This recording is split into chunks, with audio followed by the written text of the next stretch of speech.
wasije kutuharibia huko.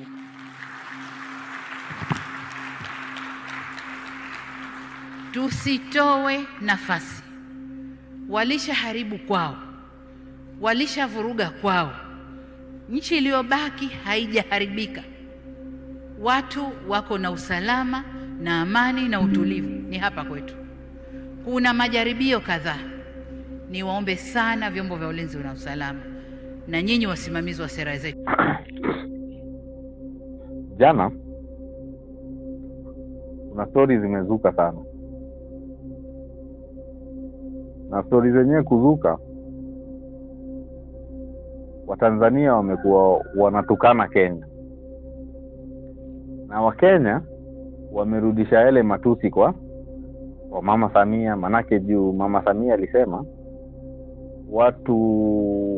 hatutaki watu watoke nchi nyingine kuja kufanya utovu wa nidhamu katika nchi yetu, wacha wafanye utovu wa nidhamu katika nchi yao. Sasa ile kitu imekuja imeuma sana Wakenya. Wakenya wakaanza kurudisha maneno, na mbaya zaidi kurudisha maneno, wale Watanzania wakaanza kuwatukana Wakenya. Wakenya hawashindwi na matusi siku zote. Wewe ukijua uko nje ya nchi ya Kenya, my friend, Mkenya ajali, atakutukania mamako, atakutukania babako. Sasa kosa liko wapi? Siku zote katika vitabu za dini tunaambiwa Mwenyezi Mungu anamchukia mtu yeyote mwenye kumtukana mamake mzazi. Yaani wewe unakuwa unamtukana mamako mzazi. Watu maswahaba walijiuliza, wakamuuliza Mtume Muhammad, ni vipi mtu atamtukana mzazi wake mwenyewe?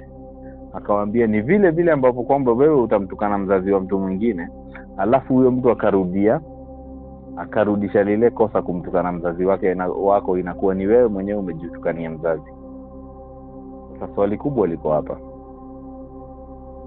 Watu kama kina Mwijaku, kina nani wa Tanzania wenye hawanaga adabu, wafikiri midomo yao kazi yao kudhalilisha wanawake, kina Mwijaku,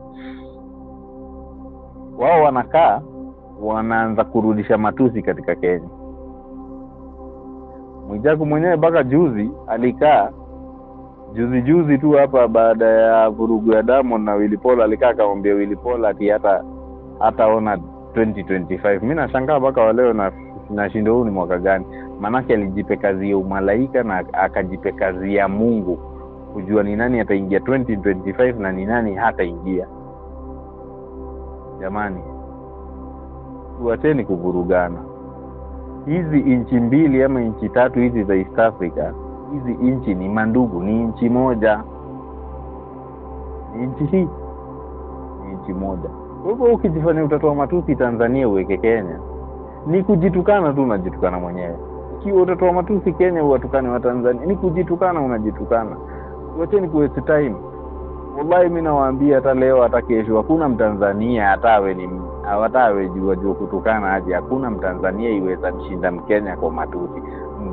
Mkenya atakwambia kitu chochote na hakuna kitu chochote kenye utafanya na wewe utapima matusi yako.